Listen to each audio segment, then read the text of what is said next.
memprediksi aksi timnas Indonesia di Piala Asia 2023 sanggup lolos ke 16 besar.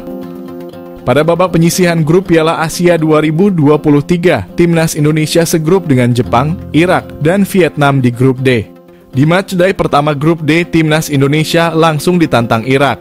Selang 4 hari kemudian, pasukan Shin Tae-yong itu akan melawan Vietnam. Terakhir, timnas Indonesia bakal menghadapi negara terkuat Asia, yakni Jepang. Di atas kertas, timnas Indonesia berada di posisi paling rendah dari segi ranking FIFA di antara keempat peserta grup D. Timnas Indonesia hanya menempati peringkat 146 dunia berdasarkan ranking FIFA terkini, sementara Jepang 17, Irak 63, dan Vietnam 94. Namun bukan berarti skuad Garuda julukan timnas Indonesia tidak bisa lolos ke babak 16 besar Piala Asia 2023. Sebab, selain juara dan runner-up dari 6 grup, ada slot tersisa yakni untuk 4 tim peringkat ketiga terbaik yang berhak lolos ke fase gugur. Secara realistis, timnas Indonesia kemungkinan tidak akan bisa menjadi juara atau runner-up grup D meski itu bukan hal yang mustahil. Karena itu, skuad Garuda minimal harus bisa menjadi salah satu peringkat ketiga terbaik. Dengan syarat timnas Indonesia menang atas Vietnam dan imbang kontra Irak, sambil berharap tidak kalah dari Jepang dengan selisih gol yang banyak. Di sisi lain, ada sejumlah prediksi yang dikeluarkan oleh media asing termasuk media Malaysia dan Vietnam. Dalam hasil simulasi yang dikeluarkan, persentase timnas Indonesia akan finish di dasar klasemen grup D Piala Asia.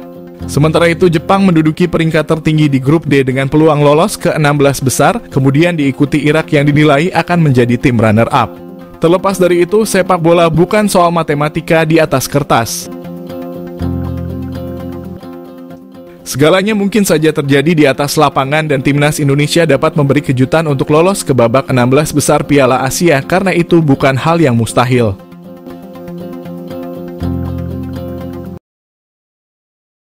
Oga berharap banyak PSSI sadar kualitas timnas Indonesia. PSSI sadar dengan kualitas timnas Indonesia di Piala Asia. Tak ingin banyak sesumbar dan hanya menunggu realisasi janji Shin Tae-yong. PSSI paham kondisi timnas Indonesia seiring persiapan matang untuk Piala Asia, tanpa basa-basi, tak mau pasang target muluk-muluk. Saat ini timnas Indonesia tengah menjalani pemusatan latihan di Turki dan dijadwalkan sampai 6 Januari mendatang. Timnas Indonesia rencananya juga akan terbang ke Qatar dan menjalani persiapan akhir untuk Piala Asia, tapi sebelum itu mereka akan melakoni 3 laga uji coba.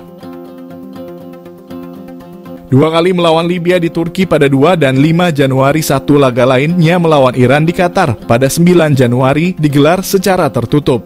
Wakil Ketua Umum PSSI Zainuddin Amali memberi bocoran sedikit terkait persiapan anak asuh Shin Tae-yong beserta kondisinya saat ini. Diakui oleh Amali, Shin Tae-yong menerapkan latihan berat bagi para pemain baik dari segi fisik maupun taktikal. Seolah sadar dengan kualitas timnas Indonesia, Amali menegaskan PSSI enggan mematok target muluk-muluk di Piala Asia.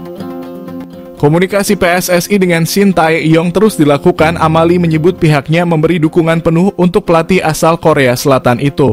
Soal target di Piala Asia, Amali menilai bahwa PSSI hanya akan menanti realisasi dari janji yang pernah diungkap Shin Tae-yong. Shin Tae-yong bocorkan strategi timnas Indonesia untuk kalahkan lawan di Piala Asia 2023. Timnas Indonesia terus mematangkan persiapan jelang bertempur di Piala Asia. Pelatih Shin Tae-yong membocorkan satu di antara skenario untuk bisa bersaing dan mengalahkan lawan pada turnamen nanti. Pemusatan latihan timnas Indonesia di Antalya, Turki sudah memasuki materi taktik. Para pemain dilatih bagaimana cara melumpuhkan lawan dengan ruang sempit dan akurasi operan. Selain itu, Shin Tae-yong juga mengungkapkan seluruh pemain timnas Indonesia dalam kondisi baik. Pelatih asal Korea Selatan itu memang sengaja menaikkan intensitas latihan karena Piala Asia semakin dekat. Pelatih Shin Tae-yong memanggil 29 pemain untuk mengikuti pemusatan latihan timnas Indonesia di Turki. Nantinya dari jumlah tersebut akan dikerucutkan menjadi 26 pemain yang terdaftar dalam skuad Piala Asia.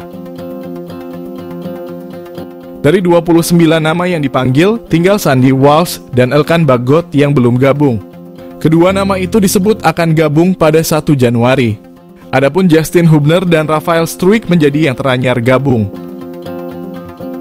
Menarik untuk menantikan kehadiran dari para pemain sisa pada pemusatan latihan Timnas Indonesia di Turki. Timnas Indonesia bakal melakoni 3 laga uji coba sebelum Piala Asia. Pasukan Sintayong akan menjajal kekuatan Libya di Antalya, Turki pada 2 dan 5 Januari. Setelah itu, para pemain langsung bertolak ke Qatar. Di sana, Timnas Indonesia akan menjajal kekuatan Iran pada 9 Januari mendatang. Cerdiknya Sintayong pilih Timnas Indonesia gelar TC di Turki, 2 hal ini jadi alasan. Timnas Indonesia cukup tepat memilih Turki sebagai tempat menjalani pemusatan latihan jelang Piala Asia. Skuad Garuda menggelar latihan perdana di Turki mulai Kamis pekan lalu. Namun pemilihan lokasi TC ini cukup ramai di kalangan netizen. Mereka menyoroti langkah Timnas menggelar latihan di Turki daripada langsung menuju Qatar yang jadi venue Piala Asia. Kondisi Turki saat ini sedang dalam suhu dingin, bahkan suhu di sana hanya sekitar 14 derajat Celcius.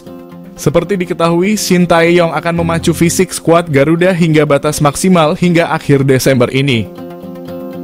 Tujuannya agar mereka siap melahap materi latihan taktikal yang baru mulai diberikan pada bulan Januari nanti saat semua pemain sudah berkumpul.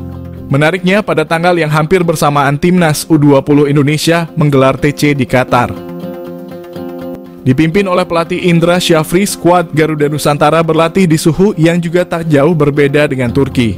Melihat hal tersebut, posisi Timnas Indonesia yang berlatih di Turki bisa dibilang cukup tepat karena kondisi cuaca yang tidak berbeda jauh saat Piala Asia nanti. Alasan kedua adalah karena TC di Turki memudahkan untuk mencari lawan uji coba bagi skuad Garuda. Mereka sudah menyiapkan 2 laga uji coba melawan Libya yang akan dilaksanakan pada 2 dan 5 Januari nanti. Turki yang masuk kawasan Eropa membuat akses lawan lebih terbuka bagi Timnas. Selanjutnya mereka akan menjalani 1 pertandingan uji coba melawan pada 9 Januari di Qatar. Terkait laga uji coba rival Timnas Indonesia di grup D, yakni Jepang akan menggelar laga uji coba melawan Thailand.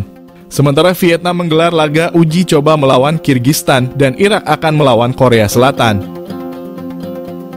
Dari data terkini, Jepang dan Vietnam hanya menggelar TC di dalam negeri. Irak akan melaksanakan TC di Uni Emirat Arab.